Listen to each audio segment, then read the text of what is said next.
All right, everybody. I apologize for that. Um,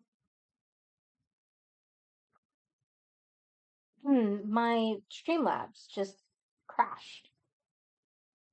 Um, so give me 1 second. Um, so thank you, Chris, for mentioning on the other stream that Twilight Golf was usually played between the hours of 3 and 4 in the evening.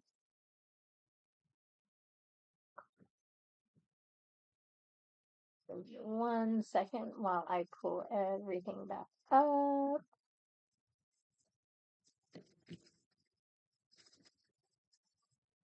Ah, Loki.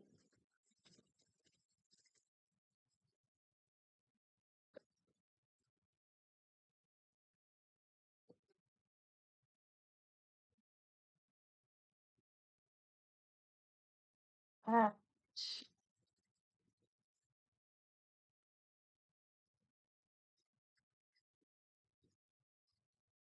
all right. Just letting everybody know that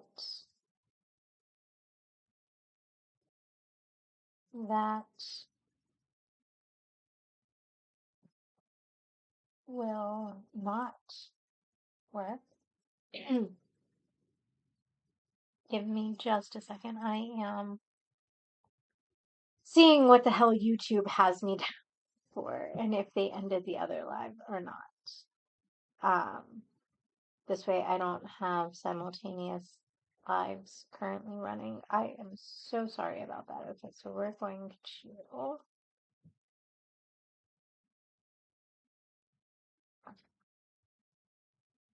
wait, it still says it's live. I don't know what the hell it's doing. We'll see. We'll see what the hell is going on in 1 second. This is my computer issues the last couple of days have truly been driving me absolutely insane. Let me end that one. And let me hop into one. I am so sorry, everybody.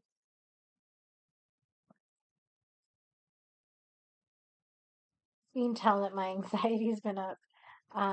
Electronics always do really weird things for me um, when my anxiety's up. So, yes. All right. So, now let's bring up my trial video.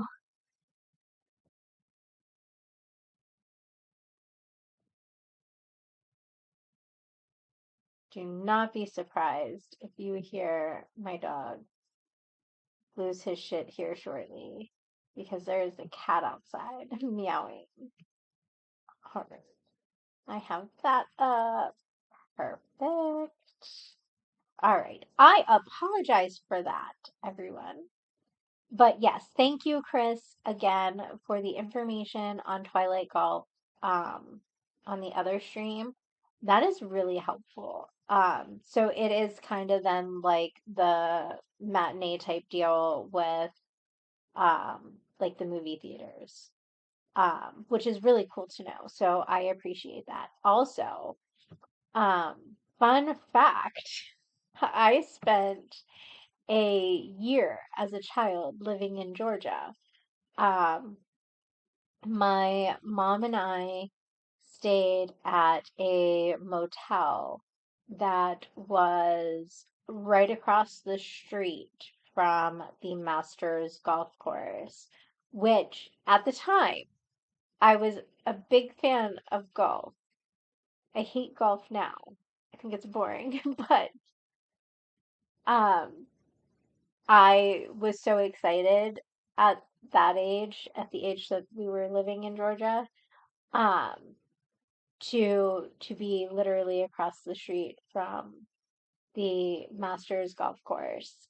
Now, of course, the Masters had happened, I want to say like 2 or 3 weeks before we moved down there, so I didn't get to experience any of the like bustle of the Masters um, until the following year. And by that time, we had spent the time of the Masters in Ohio because I had a relative pass away. So I did not get to experience any of the bustle of the Masters, but I would have loved to as a kid. Um, Augusta and Savannah are just, there's nothing like them. Um, I really enjoyed my time living in South Carolina too. Um, but that's another story for another time. We're going to jump back in to Chris's trial testimony, but I just wanted to stop about that because I thought it was weird.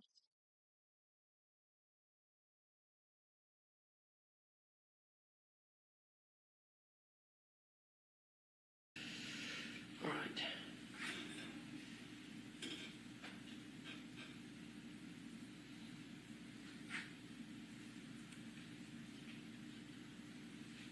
So on the 3rd, which would have been that Tuesday, which I can't even see that myself. So that would have been. So what did you do that Monday on the 2nd? I don't remember. It was a holiday week, so I don't remember if I worked or what. I don't remember. Right. So the 3rd, that was when you went to Hartsfield Jackson to pick up your daughters. That is correct. Okay. Yes, sir. And what time was that flight? Well, flights that leave Maine usually leave at like 6 a.m. in the morning. Sometimes they get delayed, but they're usually about 6 a.m. 6 a.m.? Yeah. So what time did they get to Atlanta at what time? They would land. I would have to go in through security, depending on. It would probably be between around 9 a.m. Okay. And you basically already said that there was kind of a plan that the girls were going to split up and go in kind of their own, one to hang out with Cameron. Who Sure. was going to hang out with Cameron? That was going to be Addison? Yes. Okay. And then Ella was going to go hang out with Emma. who was Terry Brazel's daughter. Correct. Is Terry Brazel's daughter. Yes, sir. Okay. But over at his ex's house in Cumming. Hey, sorry for interrupting. Isn't that annoying? What if I told you there was a way to get rid of ads like this forever? Well, that's where I dropped her off. She was a horse trainer, and Right. they had this facility somewhere over there, and she was all really excited to go. Like, they were gonna have a sleepover at the facility and ride Yeah. horses. Yeah. So you took her up there, I did. like as soon as y'all landed? No. Okay. Where was it? Did Addison drive up there with you to drop her off? Or Yeah. did you leave her with Jenna? No, she rode with me. Jenna was at work that day. Okay. So, refresh, you've been testifying now for a while. Yes, sir. So let's make sure we can get our timelines right. What did you do next after you dropped her off? After I dropped Ella off, Yes. I remember backing out of the driveway and literally picking up the phone and calling my father. All right. And what did your dad say? He said, I said, what are you doing? He said, well, working. I said, oh, cool. I was like, on your way back, do you want to get dinner? I thought he meant at the office. He said, oh, no, I'm working at the farm. Right. So And that was when they were pulling up, I believe there was the rose bushes, things like that? there were some bushes in the back. I just remember them, not rose bushes, but I think box, because they had boxwoods behind Right. the house, and they would, they're my dog, I think, would actually urinate on them, and that might have been why they died. But I remember something of the conversation about that, but they were dead shrubs in the back of the RTV. So he said, but him and your mother were doing yard work that day, which is not unusual, right? Oh, that's not unusual. That's what they did. And they did it together, right? Maybe. I don't know. Okay. I never saw them doing it together, doing it apart. I just know what I saw that day, and it was him by himself when I pulled up. At that moment. But that was later on. That's about 5:30. Well, I mean, that's maybe 20 minutes after that phone call I had with him. So they're pulling up boxwoods that day, and Addison had texted Grandma, Yeah. and Grandma said she's busy, and they're working in the yard, something to that effect, but come over tomorrow.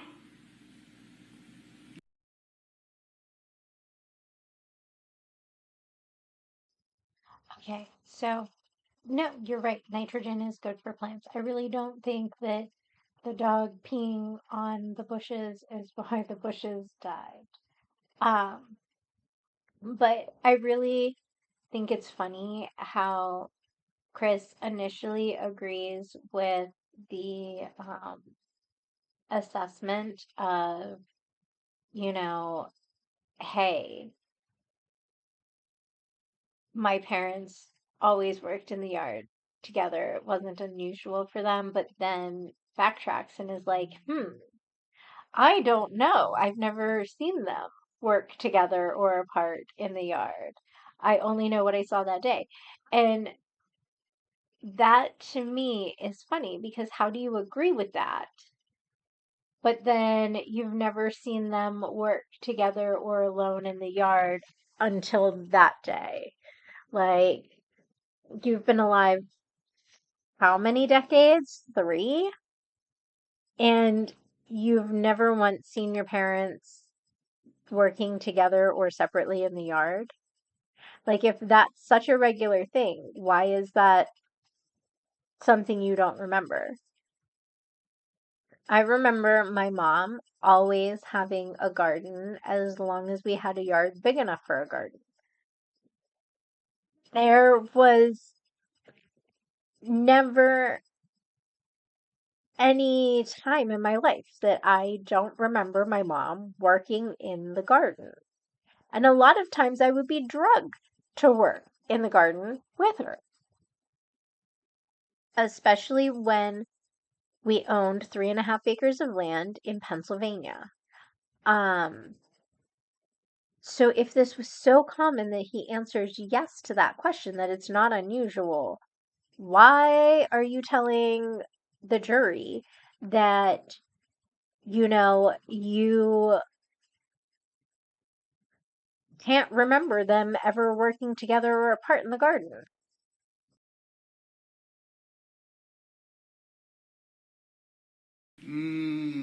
I'd have to see those text messages. I don't know. You don't know for sure? I know she said I'm busy. I don't know if she said you can come tomorrow. I don't know. Come tomorrow? The part about I'm busy is the part I remember. The other stuff about, oh, you can't come because we're working in the yard, or you can't come, or you can come tomorrow, that part I don't know. The part of I'm busy, I know. So but if you have them, I'd be glad to. How about this? You don't know, and that's a fine answer. But you don't. Oh, no. I know the part about I'm busy because Addison told me. Right. Yeah. But she came over Grandma made it a point the next day. Addison's coming over with Cameron. Made it a point, like on the fall. The next day, on the 4th. I just want to make sure I'm clear on what Absolutely. you're asking me. Did she say on the 3rd? I don't know. I don't know. All right, but on the 4th, she made sure that Addison was coming over with Cameron. Yeah, she called me and said, hey, if she still want to have the sleepover. And Addison goes by Addie, right? Yes, sir. Let's just call her Addie. Yeah, that's fine. Make sure she'd come over.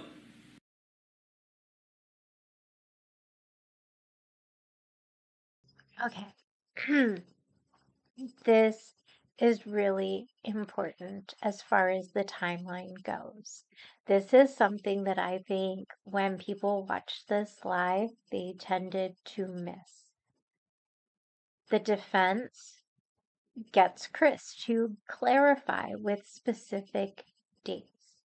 Even Chris stated that the conversation about the fact that they were busy happened on July the 3rd, and the insistence of Addison and Cameron coming over was done on the 4th of July. Gary Farris was found in a burn pile on the 5th of July. Now, this is another point of contention for me, and another reason why I feel that Melody Farris is potentially innocent.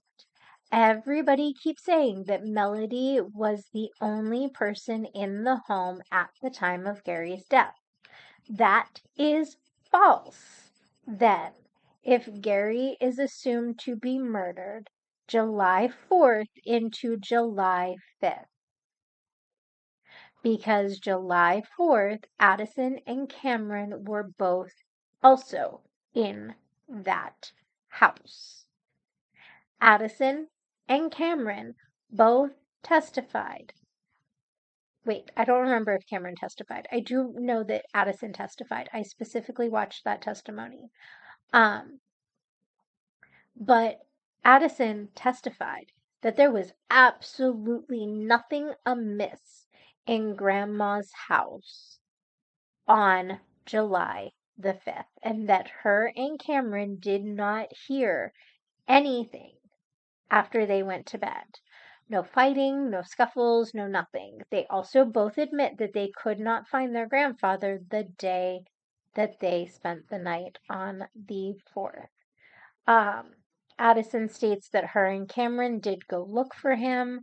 I even believe she said that they took the RTV at one point. So, yes.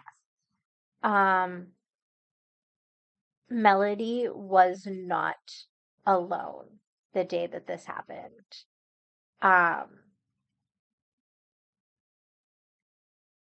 Melody had two witnesses, which again just gives me the impression that Melody did not kill Gary Farris and that it had to be somebody else.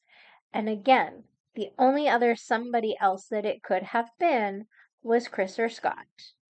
Because Chris was not at home per his own timeline.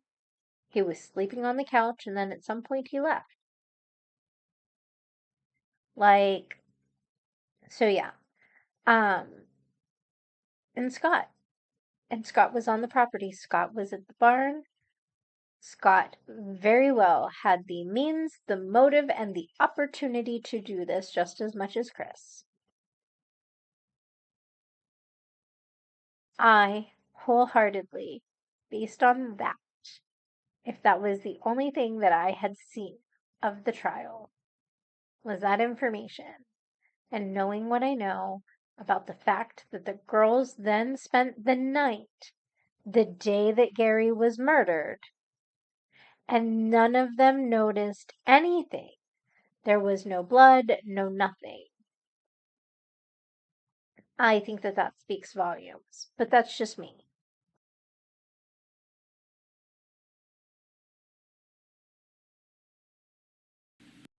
The next day. She called me on the 4th of July to say, hey, does she still want to have the sleepover tonight? Yeah. I went, Addie's swimming in the pool. I said, hey, do you still want to go over there? Oh, yeah. I took her over there.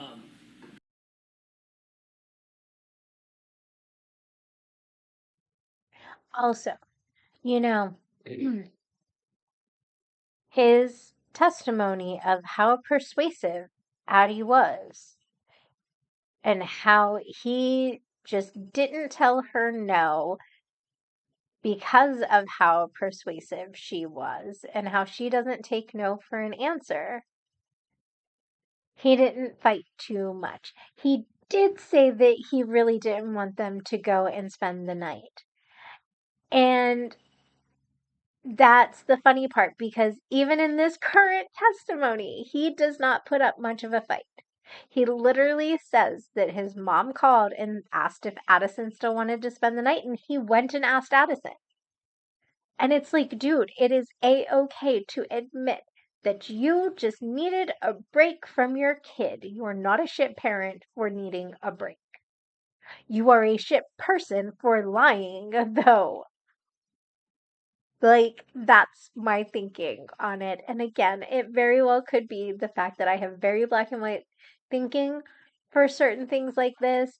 But yes, dude, if you are okay with your kid going over to your mom's, that goes to show that you have no fear that your child is going to be safe or not. Like, you didn't put up as much of a fight. It really doesn't seem like you didn't want them to go. It's fine. It is fine that you wanted a break for the 4th of July. You are allowed to want that. Don't be blaming your mom for shit that you clearly know couldn't have happened. And don't be lying on the stand saying that your mom was the only person in that house when you know damn well that your daughter and your sister's stepdaughter were in that house.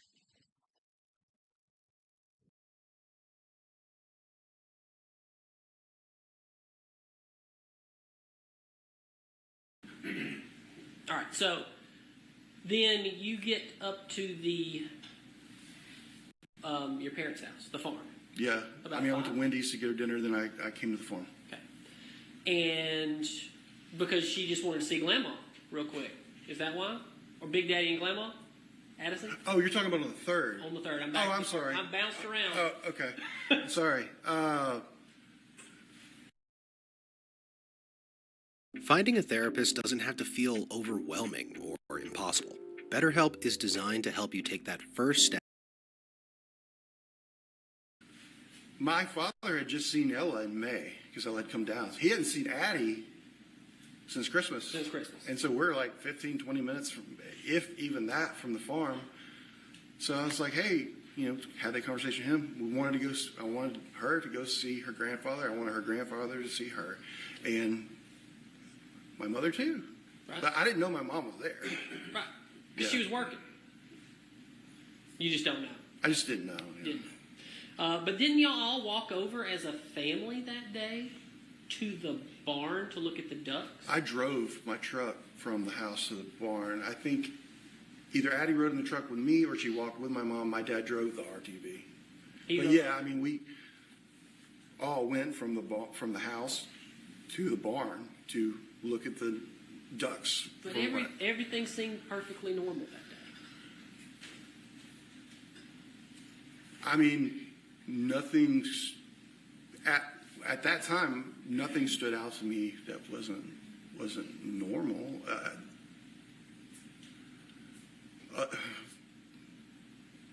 There was one thing that seemed not normal. Go ahead. Well, anytime my daughters asked my mom to come over there to spend the night or anything, she would jump at the opportunity to have that. And this time she said, no, I'm busy. And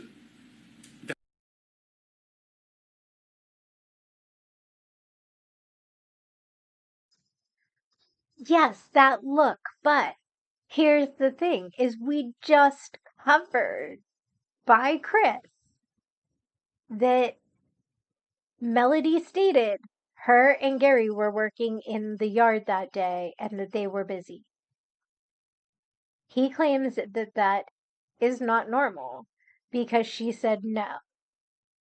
Dude, how far do you have to reach to make this a problem?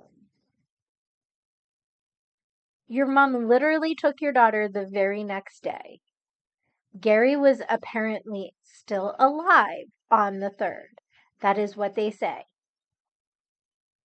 So if Gary was still alive on the 3rd and they are saying that he died the 4th into the 5th, then what the hell? Why is it a problem because your mom said, no, I'm working in the yard with your dad? I'm busy. Would you really hold against your parents the fact that they are working in the yard and doing yard work and would much prefer to have your child on a day when they will have the ability to fully pay attention to your child? Honestly, personally, with me, I know I would be grateful for my parents to want to spend that time with my children and be fully engaged with them. I would not hold it against my parents that they specifically said, we're working in the yard. We're not going to want to have the kids. They can come over tomorrow.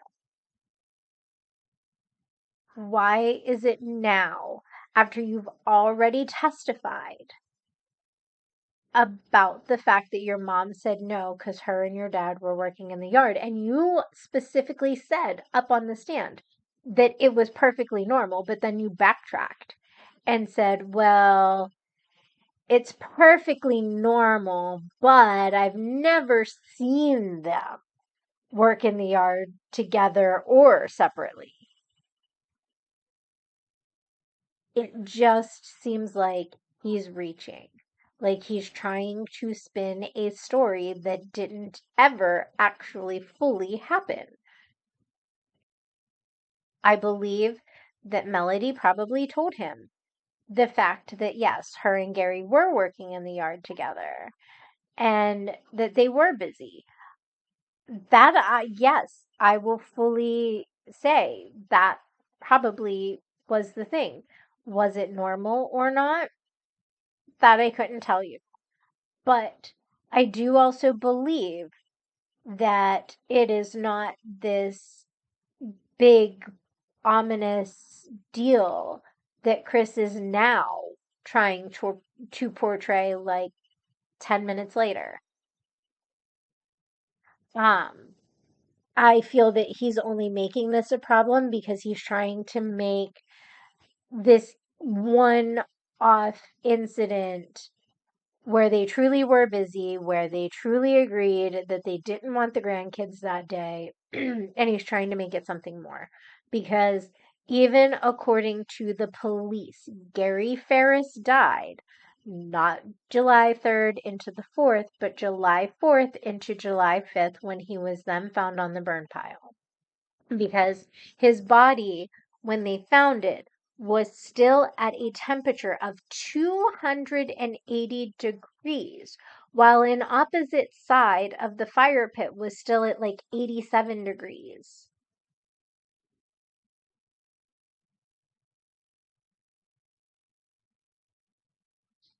So they were visiting, yes. On the 3rd, they had stopped over and were visiting. And they only stopped over briefly to see the ducks, apparently. Um, so yes, Nightbot took your yum. I'm so sorry that it took your yum.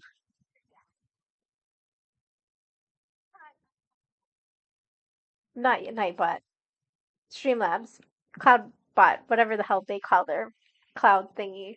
Um, but yes, so just I agree.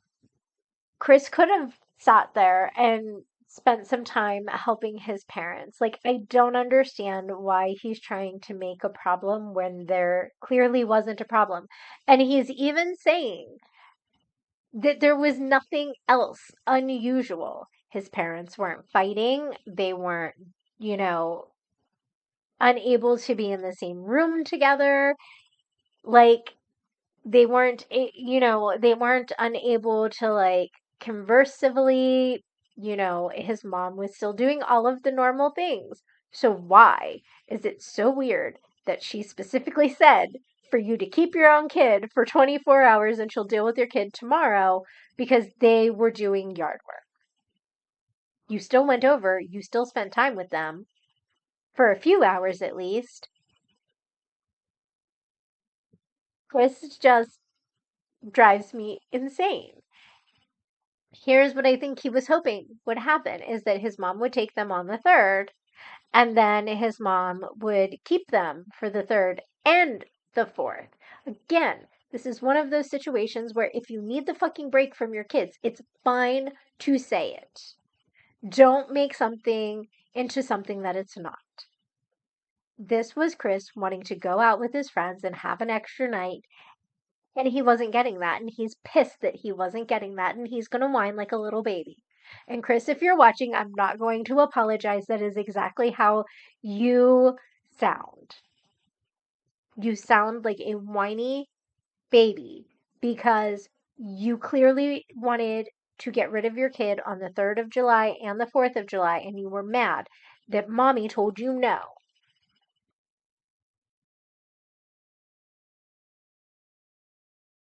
That just was that had never happened before.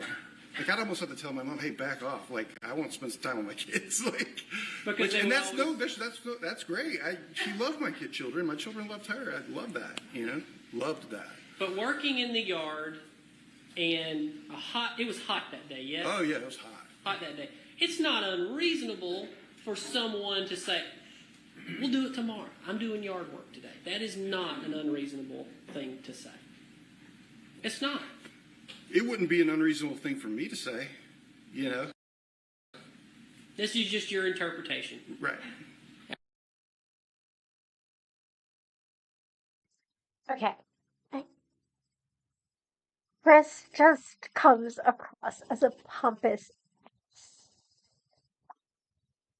because he's asked. It's not an unreasonable thing to say that it's hot and you need a break. And the way that he says it, it's not unreasonable for me to say. People only emphasize themselves if it's something that they personally wouldn't find unreasonable because they do similar stuff like that all the time. But it is unreasonable to say that this other person would do it because it's not in that person's typical wheelhouse of things that they do. Now, I'm sorry, your mom is getting older. It is not at all unreasonable for you or to need that extra break. Just because it's not unreasonable for your unathletic ass doesn't mean that it isn't unreasonable for your mom's old ass. No offense, Melody, if you ever hear this, you're not significantly older than me. You're like my mom's age, but still, I would call my mom an old ass. Hell, I call my father-in-law an old ass, and he's younger than you. We tease about how my father-in-law helped part the Red Sea with Moses. Like, it's bad. So yes. And this all just makes Chris come across as a big, whiny baby. And I'm not usually one to be mean, but this is god awful for an adult. Just admit what you needed. Admit what you wanted. And don't turn this into a poor me act. This was your mom also needing a break, asserting that, and you throwing a temper tantrum about the fact that you only got 1 day child free and not 2.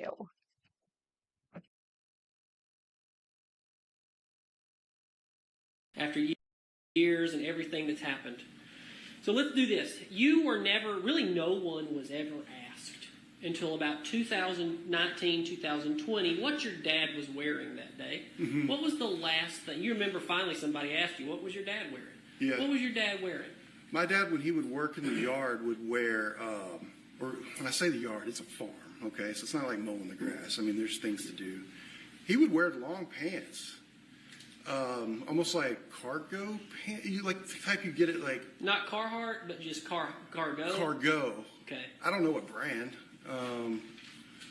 but outdoorish wear. And then I just remember him wearing like it wasn't a t-shirt. It was like almost those fishing shirts that. Like a Huck shirt, something like that. Yeah, it wasn't a Huck shirt, but I would have known if it was a Huck shirt. I like Huck shirts, but it wasn't. Maybe like a Columbia. Something like that. Yeah. You know what nobody talks about when it comes to building a content creator business? That if you're not using a tool like HoneyBook to stay organized and Yes. PFG, some kind of shirt like that. Yeah. Yes, sir. Okay. And what was your mom wearing? I don't remember really. You- See, when you're thinking about these things back and forth, and people are asking you, try to remember. You want to know something? Nobody's ever asked you. Nobody's ever asked you Yeah. or anybody what your mother was wearing that I day. think somebody asked me that. Well, what was she wearing? Well, I don't really remember. Okay. And so, what was your last memory and interaction with your father?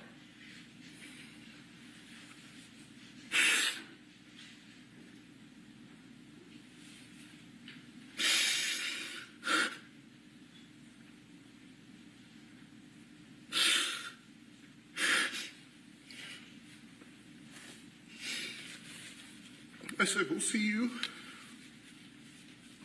Maybe we can go watch fireworks the next.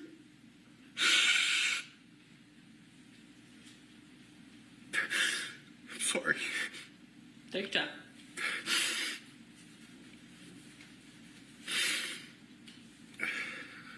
My last thing I said to my father is, all right, well, we're going to go back to Buckhead and, maybe we can go, see the fireworks tomorrow night or something like that. And I don't remember even what he said. I wish I did.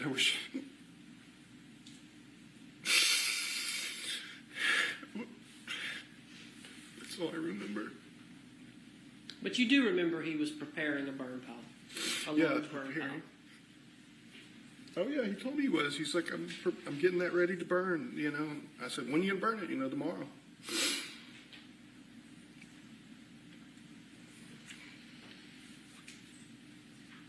That evening you left and you went with Addie to the Poke Bowl. And take your time. I don't know the name of the restaurant, but yeah. I believe yesterday you said it was the Poke Bowl. It's a poke bowl restaurant. Oh, okay. But it could be poke fin, poke what, I don't remember the And you exact paid in name. cash. I either paid or Jenna paid or Jenna was with us. I might have paid in cash. I don't remember. And are you still married to Jenna? No.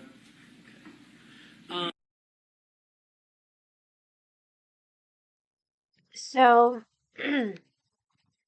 there was a trail cam,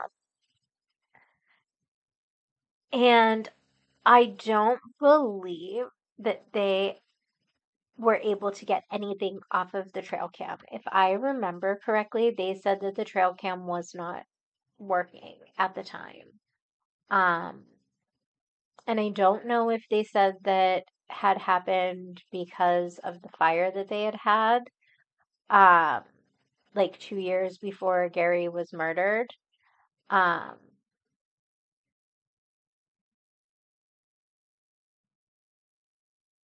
but if I remember correctly, they said that they were unable to get any footage off of the trail cam because it had not been working since the fire that they had had. And even the defense admits that there had been this fire and that it had messed with a lot of the electrical um, within the home, and that they hadn't quite gotten around to fixing the electrical. Um, but I could be wrong. I do know that throughout the entire um, trial, they did not present any trail cam evidence. And you've got to keep in mind, I have watched a lot of true crime since then. Um, since like this trial actually happened.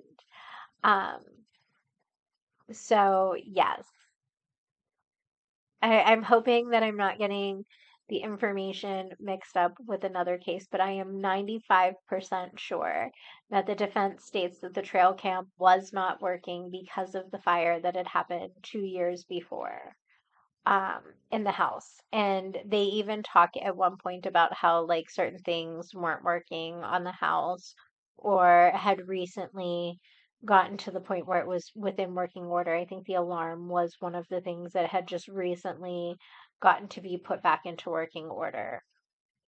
Um, so yes, because if I remember correctly, it was supposed to be a smart house. Um, and I believe that the fire caused a large problem with the smart house features. Um, that's always how I've kind of remembered it. But yes. Um, and here's the other thing that I really want to point out. Like, I understand that it's an emotional trial. I get that. But Chris keeps adding on weird details, like the fact that um, he had stated, I'm trying to remember the exact words, give me 1 second. Um, he stated that uh, he would consider like them going to go see fireworks the next day on the 4th of July. But why are you going to see fireworks with your dad if you're spending the 4th of July with your friends and you and your mom had already decided before you left on the 3rd that she was going to take your daughter the next day to make up for not taking your daughter on the 3rd?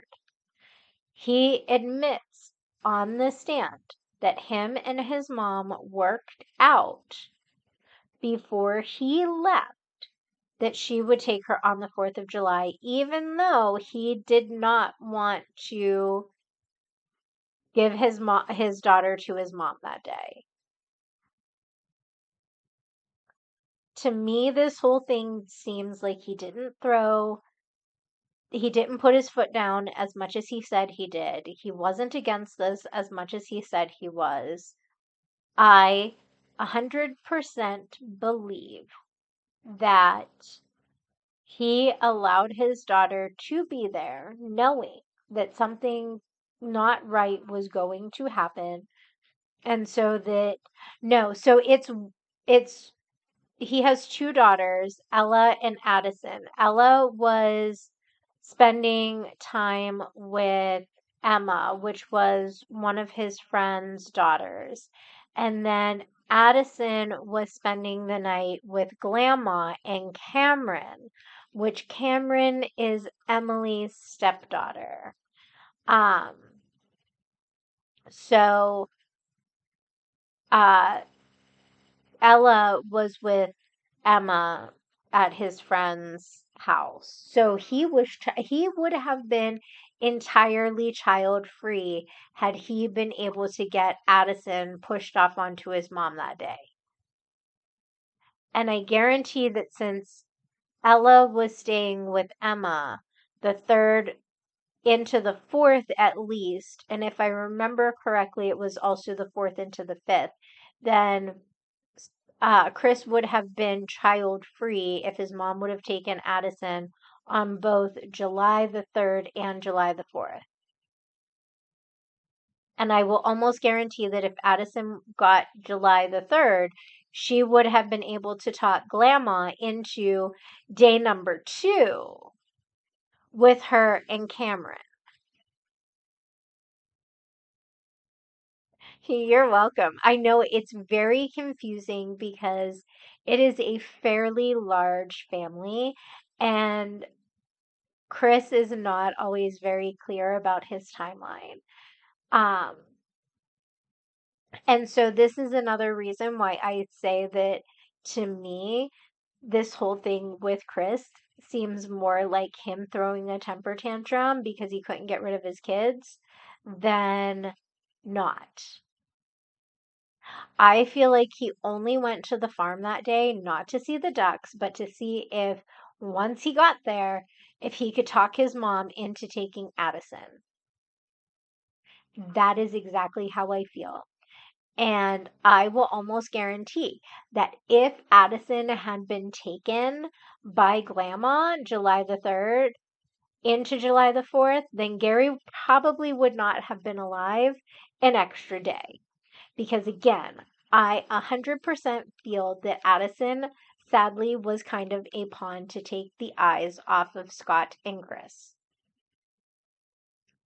Um, because how could Chris have anything to do with this? Possibly. How could he know anything about this and approve of it if his daughter's going to be there? That is exactly the line of thinking that I think he was going for. I think that is the line of thinking that he was hoping that people would have. But at the same time, him, Scott, Emily all say that while Addison and Cameron were both there, the night their father died was only Melody. That's impossible.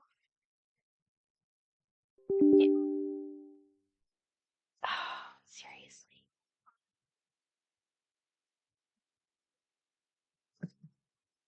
Okay, hopefully my Streamlabs behaves. I keep getting errors with Streamlabs for some stupid reason. Um,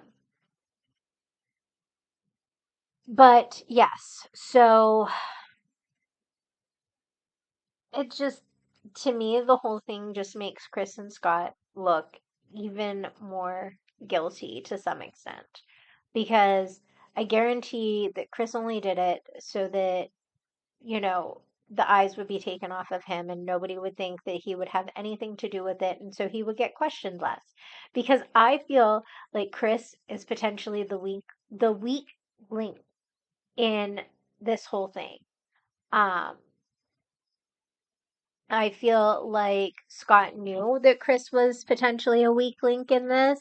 And so I feel like Scott only let Chris in as much as he needed to be let in, to make this go off successfully, and that they used it as much to their advantage as possible to divert any speculation from Chris, because I feel like if he was questioned too much, he probably would have broke.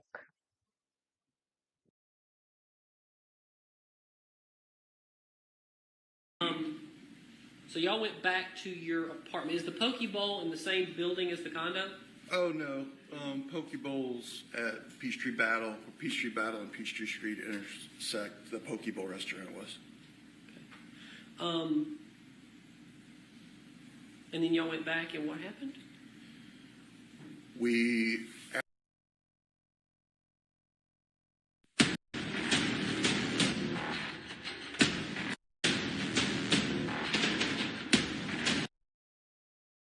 after Poke Bowl,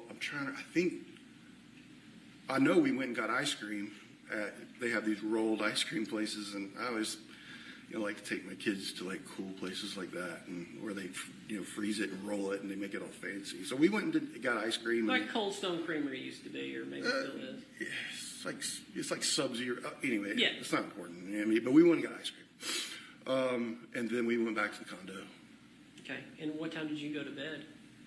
I remember I watched Jaws that night. Jaws 1, 2, or 3? Probably 1, because that's my favorite one. I don't remember what time I went to bed. But you do remember that you went to bed in a room by yourself. Yeah, Jenna, and when the girls would come, they like sleeping next to Jenna. Yeah, so I slept in the guest room. So both girls slept with Jenna? Well, Ella was, up at Beth's. She was at Beth's, yes. So it was just Addie and Jenna sleeping in y'all's bedroom, and then you slept in the guest bedroom. Correct. All right. And then, is it not also true that they came down to see you at the Peachtree Road race the next morning? You were already down there. Who? Addie and Jenna. Well, I know Addie walked down with me. She walked down with you? Yeah. But what time was that? It was early. It was a lot earlier than I normally would get up, probably, on the 4th of July. What time were you up on the 4th of July? It had to be. That race starts early in the morning, so it had to be 7 or 8 o'clock in the morning. Okay. And the farm was how far from your house? It'd take you a good 45 to 50 minutes to get there from Buckhead. 45 to 50 minutes. Yeah. And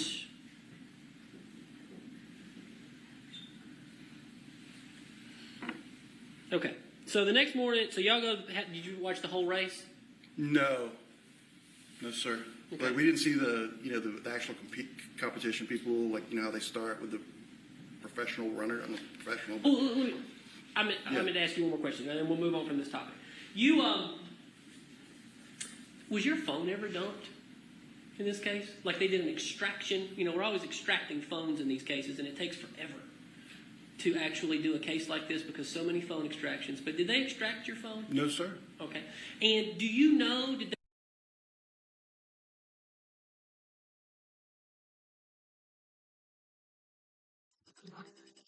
Okay, I swear, I'm almost done stopping.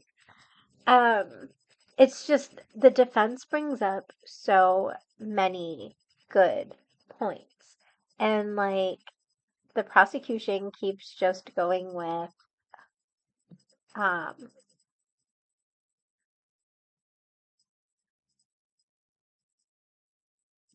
but they bring up the fact that there was never any phone extractions done. And I think that's weird because how can you prove somebody's alibi if you don't have all of the information from their phone? I understand that they got text messages from Gary and Melody's phones, but come on. Look, people, if you hear that I'm dead, please tell law enforcement to come back to like any true crime video that I have watched and do all of the techniques that are in that video because, yes, phone extractions for literally everybody that this person talks to should be a first. And I understand that it takes a while. Sometimes you have to subpoena those companies and it can take up to a couple of months. Like, they're not just willing to give up information very easily. Also, scour my social media. Scour other people's social media that is, you know, in connection with me in any way, shape, or form. Um, Fingerprint everybody. Christ. Like, take DNA samples from everybody. I understand that it can greatly increase the time that it takes to investigate. But some of these tactics have been around since the Stone Ages, and it's for a good goddamn reason. And there is a method to it. If you don't get everything from the people closest to the person that is dead, how do you know for sure that they weren't the ones to kill that person? You can only say with like a certain percentage of a certainty. Like, ah, it just, yeah. To me, it just is like, what the fuck? Like, this is crime basics. Like, I don't understand. I see these pathways that people should take in case after case after case where they should be doing these phone extractions, but because they don't want to deal with the time that it takes, they tend to skip them. And it is so freaking important. You can get so much information about what a person is doing based on their phone that they may not have actually physically touched at the time. Oh, it seems like really bad practice to not actually take a phone extraction.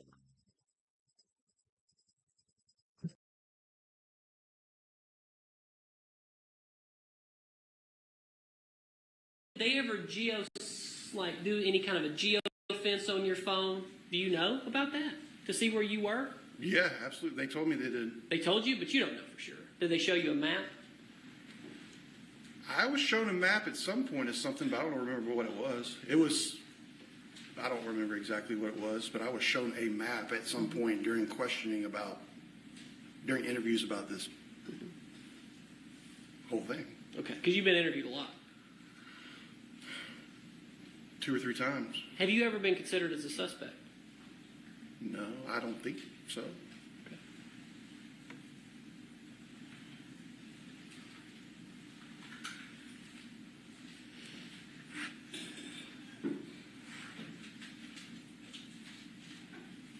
But you were the last person who saw your father alive, outside of your mother, And my daughter. and maybe even Scott.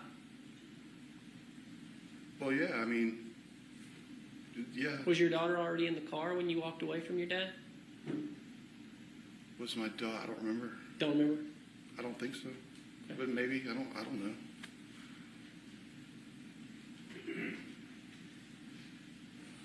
Did you get in a fight with your dad about him regretting potentially paying that much money for this trip? No. And then maybe he was going to call off the trip? Nope.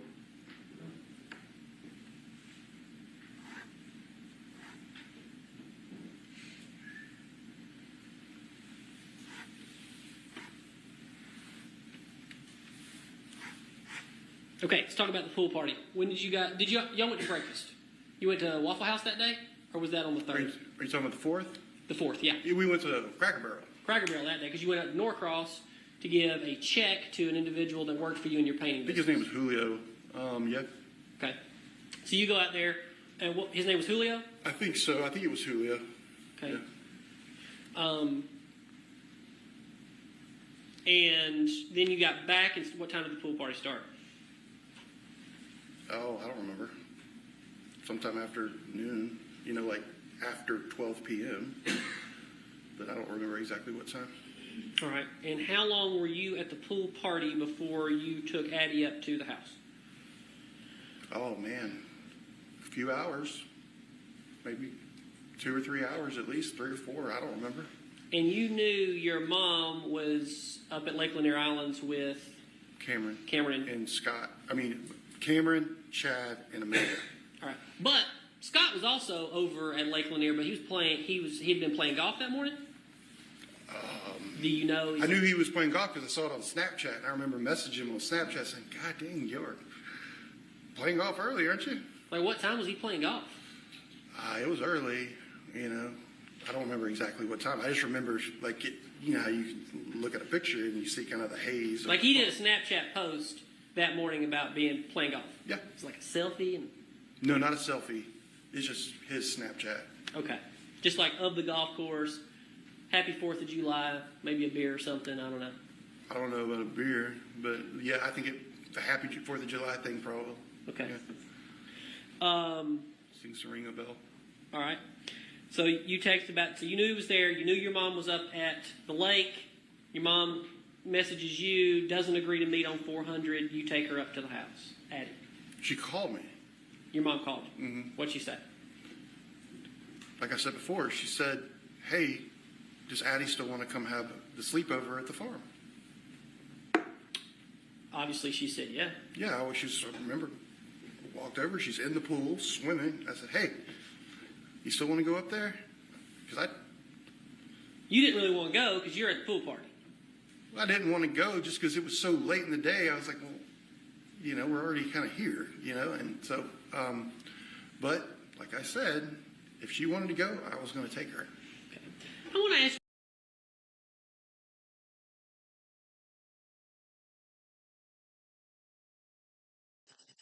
On multiple occasions in this testimony so far, he has specifically stated that he did not want his daughter to go, and he was vehemently against his daughter going. But yet, in almost the same exact breath of stating that he does not want his daughter to go, he also avoids any confrontation and putting his foot down in telling his daughter that she cannot go. He refuses to be the parent and be like, nope, I don't want to leave. I don't feel like taking you to your grandma's. Your ass is staying here. No, dude. Just admit it. You wanted time away from your kid, and that is fine. Let's say it together. We are not shit parents because we need a break, and we need to be honest about needing a break. Okay? That is the positive affirmation of the day. Now that we have established that Chris would not have been a shit parent if he needed that time away from his kid and just admitted it. The problem with Chris's testimony is the fact that he swears up and down that he was vehemently against this, but yet gave zero pushback whatsoever to his child going. Ask you a question right now. Okay. So you took your daughter up there, and there she was. And I'm going to very point blank ask you this question. Okay. Don't you think it's a little absurd to think that if your mother gruesomely killed your father and burned him on a burn pile, that she would invite your daughter up to her house? Her granddaughter, whom she loved more than anything. I think it's sick and twisted. So you think, is that what you think? Yeah.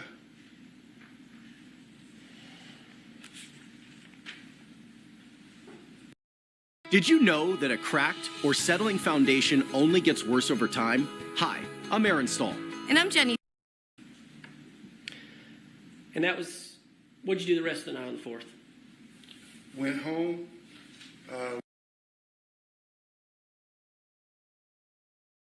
Now, here also is another thing. If you're going to, because Chris and the kids feel that their father was killed July 3rd into July 4th. But Gary wasn't found until July 5th on the burn pile. So, considering you have 2 teenage girls scouring that place looking for their grandfather, where the fuck are you gonna hide a body that a teenage kid ain't gonna find? Please somebody explain this to me. Because the girls admitted that they went to the burn pile and looked there for their grandfather because that's where they were told that he was. And he apparently wasn't there. They say that they searched the barn, they say that they searched the house, they say that they searched nearby areas looking for their grandfather. Where the fuck are you gonna hide a dead body from 2 teenage girls that are hell bent on finding something? I'm sorry.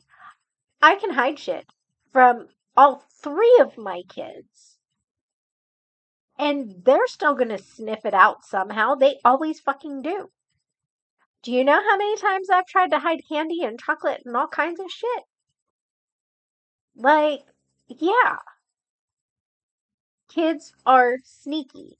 Kids are good at finding shit that you don't want them to find. I guarantee if there was a dead body at that farm at the time that those girls were there, Gary would have been found dead sooner. We shot fireworks and just hung out with Jenna, and that's it. Okay. So tell me about the 5th. Let's move on to the 5th. Okay.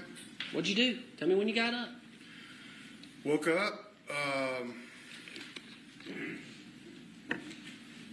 I knew I needed to go up there, pick Addison up. At some point, Amanda called me, and she said, Daddy's missing. And that increased my haste to get to the farm. And Judge, if we could switch back over to the computer.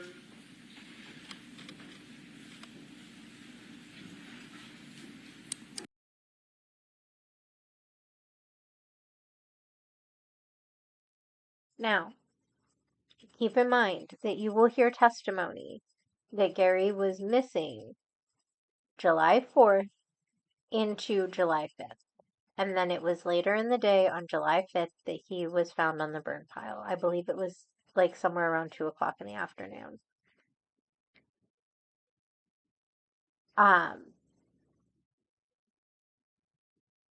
That is at least 24 hours that Gary was dead. Potentially more. Again, autopsy said that coroner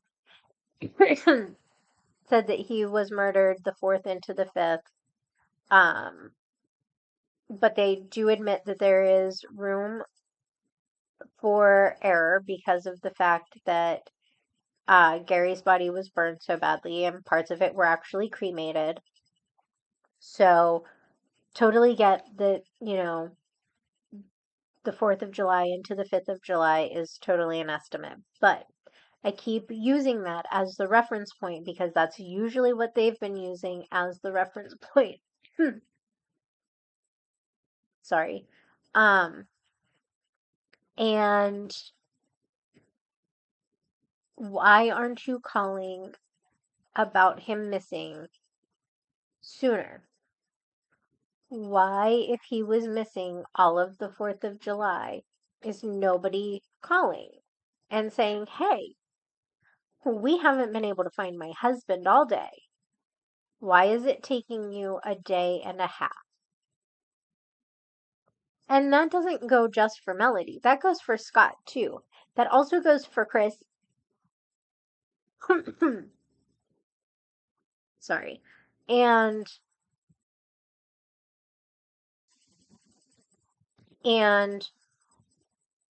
why did nobody press if the only one involved in this is Melody? Why weren't the kids alarmed? And I'm not talking about Addison and Cameron. I don't expect them to be alarmed. They are teenagers. They don't ever have the thought that tragedy could hit my family cross their mind, nor should they. They are kids. But why the hell aren't the grown-ass adult kids worried until somebody calls them almost 24 hours since the last sighting, more than 24 hours since the last sighting of anybody seeing Gary outside of Melody, Chris, and Scott? And again, if you think back to just a minute ago, they admit the only ones that were there to last see Gary was Scott, Chris, Melody, and Addison.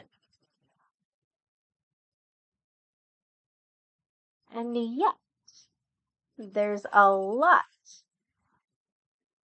of reasons and things that point to the fact that Chris knows more than he's telling, Scott's probably more involved, and Melody's just kind of taking the fall.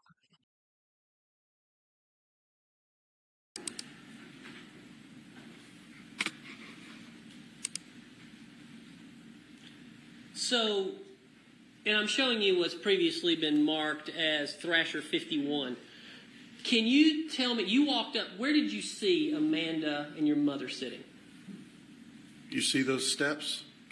I'm pointing, these steps right here? Yes, those. And so were they just sitting on the steps? Mm-hmm. All right, what were they talking about when you walked up? Oh, I don't know what they were talking about. I know what I was talking about. Okay. What about Scott? Where was Scott? He was not right there. I don't know where he was at the time. I don't remember. I don't know. I didn't know. I hadn't talked to my brother. So nobody was sitting on the back porch. Y'all never went back there? Nobody was sitting on the back porch. Okay. So where did you walk? I walked into the kitchen first. This is the kitchen, right? Yep. I mean, that's where the door kind of goes in, right there. Right. And then you turn right to the kitchen. This is what the kitchen looked like that day. I gotta ask you a question. Do you smell any detergents or Cloroxes or anything like that? I don't remember that, no. Okay. And this would have been the dining room? Yeah, that's the formal dining room.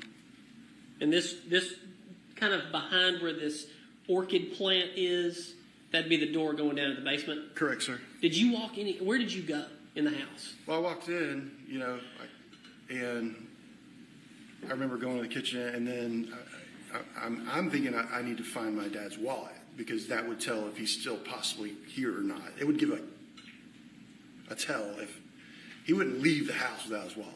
Right. He's missing. I'm trying to figure out where he's at. Right. That tells me, well, if his wallet's here, then he should be here. And you've talked about, a number of witnesses have kind of talked about that your dad would just kind of go sometimes and be gone for a period of time. Meaning he was at work. He just didn't tell everybody where he was at. Maybe go to Birmingham. Yeah. No, I mean, he wouldn't text us every day and say, hey, this is my plan for the day. He was kind of independent guy. Right. Right. Kept to himself a lot. His world was small outside. He had his big business world. He was pretty introverted when but he was was at home. introverted. Yeah. Yeah. It was kind of his domain was in that basement. Mm-hmm. Right? Yeah. Yeah. So you went down to the basement, right? Well, I went to the garage first to look in the Mercedes. All right. Are you aware, this is shocking, but nobody's ever taken a picture of your dad's Mercedes for this case. Nobody. To see if that wallet was in the Mercedes or anything that was in that Mercedes. It was never taken. Well, the picture I just saw is while it's sitting on the counter. Okay, but nobody took a picture of his Mercedes. Okay.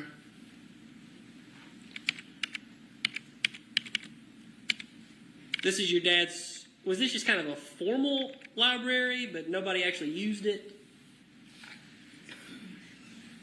I don't know. It's very nice. I don't know. I never sat in there. I would sit in there and look at like old yearbooks or just look at, there's tons of, like all my yearbooks are in there. We had a lot of things in there. But I never spent, hours sitting in there or knew anybody who did. So you walk downstairs. I'm trying to get there as soon as I can.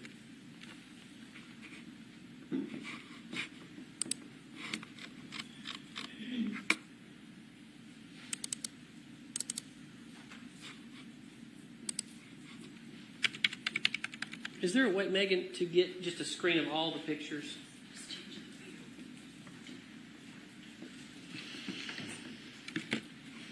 My constant inability to use technology will never cease to amaze. That's what I need. Thank you so much. You. I promise I'm going to take a class someday.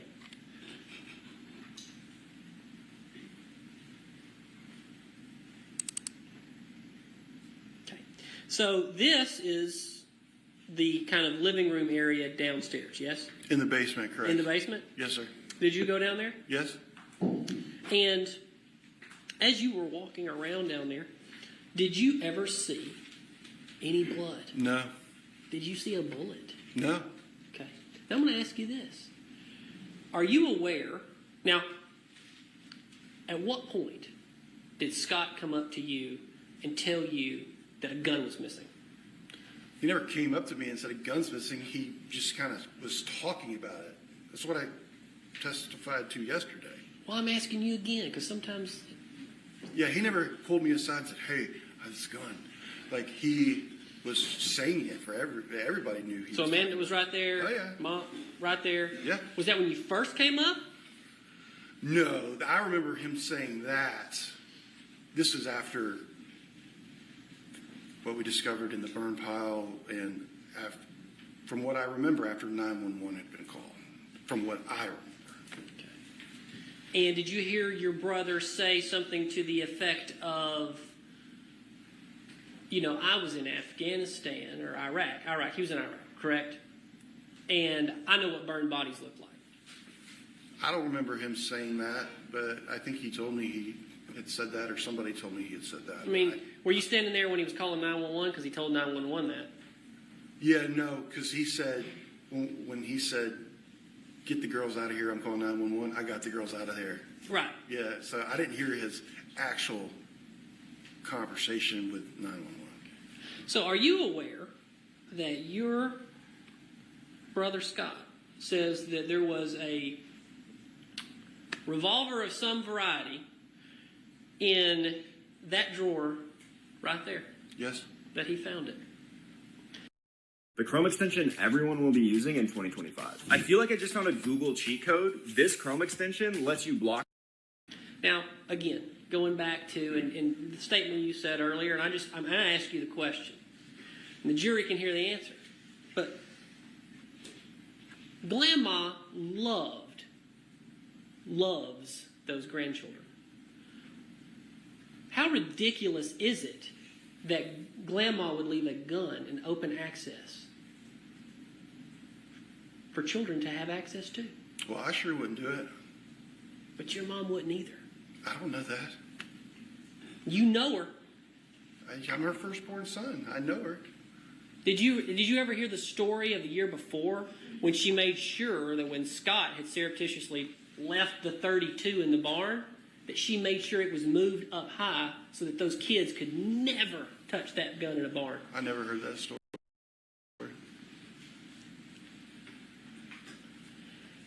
And this, just because you're more familiar with the basement and the basement arrangement, these candles, like, is this glass holding up these candles?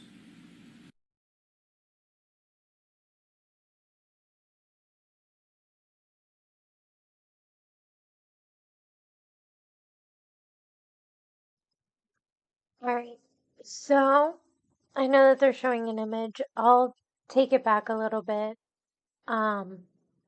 For my next live stream that we do about Melody. This way, the question that was just asked doesn't get lost. But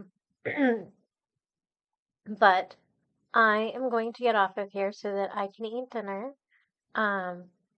And so I can catch up with my amazing husband on how his day at work is going so far. And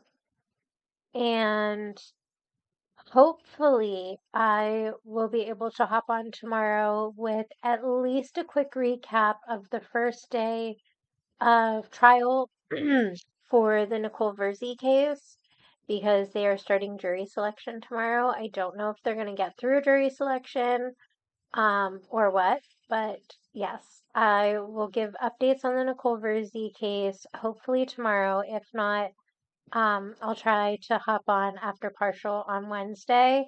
Worst case scenario, Thursday, I'll just catch us up on day 1, day 2, and day 3 of Nicole Verzi, depending on how I feel after partial.